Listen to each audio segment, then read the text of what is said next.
number one risk factor in sexual assault is not what a woman wears, how a woman acts, whether she parties or who she hangs out with. The number one factor in sexual assault is the fact that the woman was born a female instead of a male. Basically, we as men just lucked out with the sperm race conception. We don't worry about leaving our drinks unattended at a bar. Half the time, we don't even think about walking to our car tonight alone.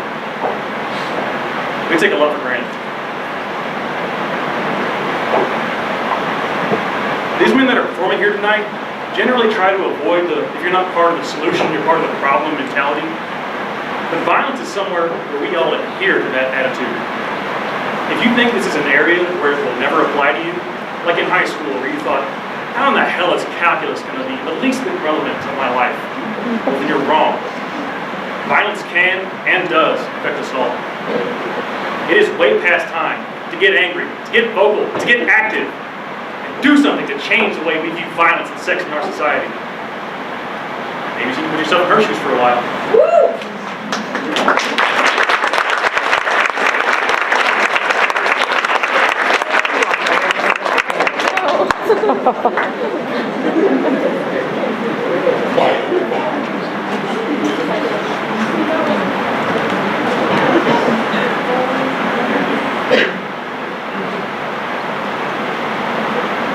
And I wonder if they were going to turn on the lights for it.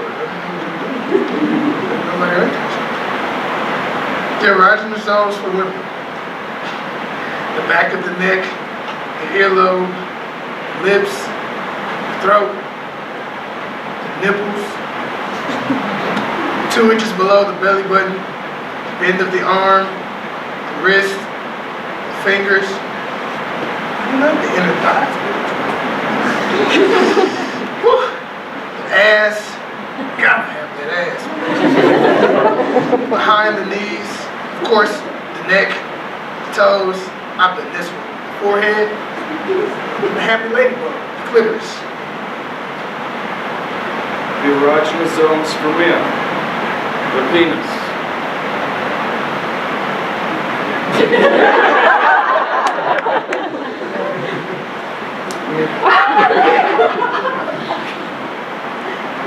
And the scrotum.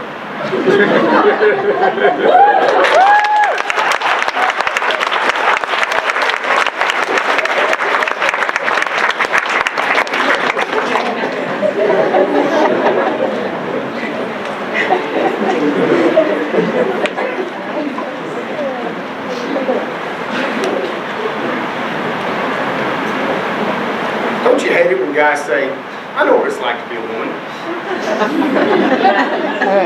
Just got what, man? Stand in line for the bathroom, maybe lost a bet, had to wear high heels for a day, got cramps. Doesn't mean they know what it's like to be a woman, not really. But to risk saying exactly that, let me say this.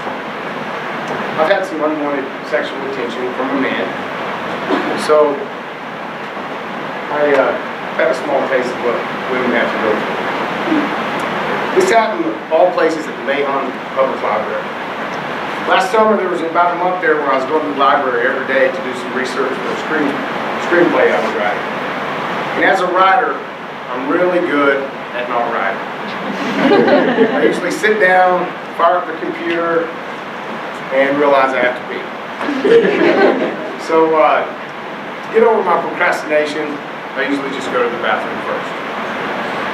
While going to the bathroom, at the urinal right at eye level, there's meet me here for a blowjob, August 17th, 1:15 to 2:30. Go back the next day, meet me here on August 15th for a blowjob, between 2:30 and 3:15.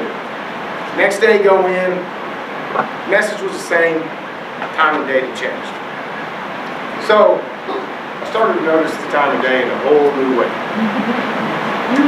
About a month goes by, and nothing really happened, so I forgot about it. Just found it kind of amusing.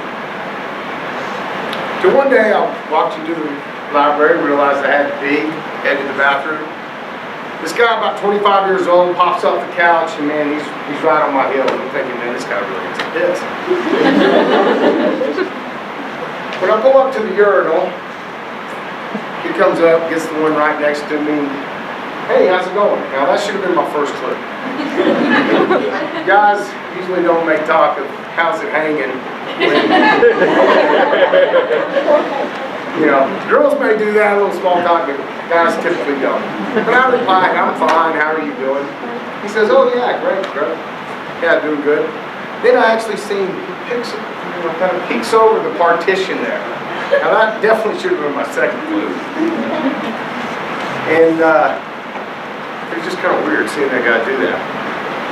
So, you know, guys they just don't do that unless it's, you know, hard not to notice it.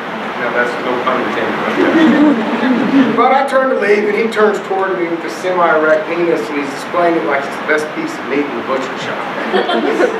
So I just, you know, he has got this knowing look on his face and I just kind of, I walk away and I go wash my hands. And as I'm leaving, he's still standing there with a semi-erect penis. And the look on his face like, hey man, where are you going? I thought we kind of had something here. I leave, exit the hallway, go back, and I have this mix of emotions firing. I feel pissed, a little scared, but mostly I feel humiliated. And that feeling of humiliation really surprised me. I mean, I've always thought something like that might find it amusing. I mean, I'm a very live, let live type of guy. I've been hit on by gay men before. I mean, it's not that big of a deal, but this time it was way different. So I go back to the library and I try to write, can't write, thinking all these thoughts. I'm upset, I'm not sure why. Then I heard something that kind of stopped me in my tracks there. The little boy says, Mommy, I need to go to the bathroom. She says, oh, you know where it is, go ahead.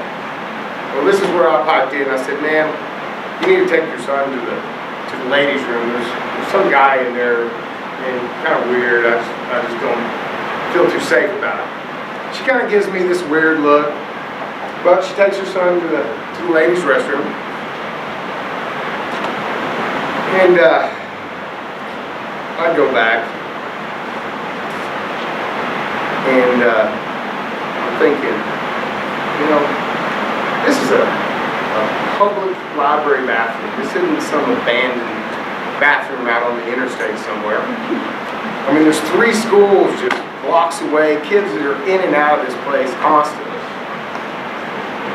That's what I thought with kids. I got worried, I got pissed. I certainly didn't want to take things into my own hands, so that's when I called 911, not just 911. That would have worked. But, and that's when I suffered another humiliation. The cop shows up, I tell him there's some guy in the bathroom cruising for sex. And he says, well, what did he say? And I said, well, he didn't really say anything, he just showed me his dick with this knowing look on his face. And he goes, well, how do you know he wanted sex then?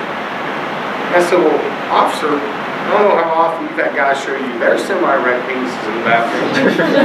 But this was my first experience, but maybe I hadn't been paying enough attention. So he gives me this, you're a smart-ass look, and I was half expecting him to say, well, you know, your jeans were pretty tight. You sure you weren't asking for it? At that moment, I felt embarrassed.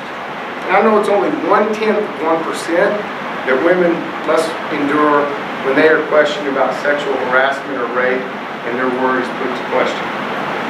And I know it's only 1/10 of 1%, but when it happened to me, I know I felt like shit. So I can only imagine what women must endure. So the police, anyway, they don't arrest the guy. They grilled him for a few minutes and told him never to come back. So I guess they did believe me. And there's this great line in the Vagina Monologues about the short skirt.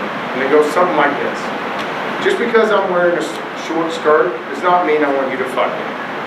My version of that is, just because I'm in a public bathroom on Wednesday between 2:15 and 2:45 does not mean I want to blow job.